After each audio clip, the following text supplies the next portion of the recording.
المتحدة. أن لما نسمع الكلام من إيران والتصريحات يكون فيه بعد عن ما نحن نفكر فيه. الإنسان اللي قابض لك حق من حقوقك ويشهر ويدعي أن هذا له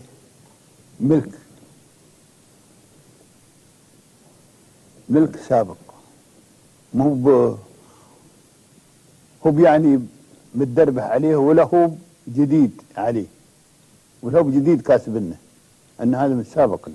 كيف بتفاوض وياه وبتدرك فيه؟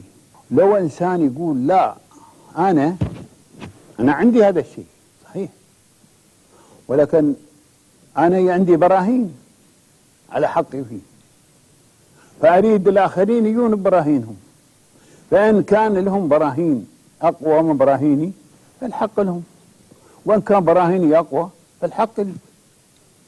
ولو يقال هكذا في التصريحات نحن بنقول نعم هذا صحيح وهذا جيد.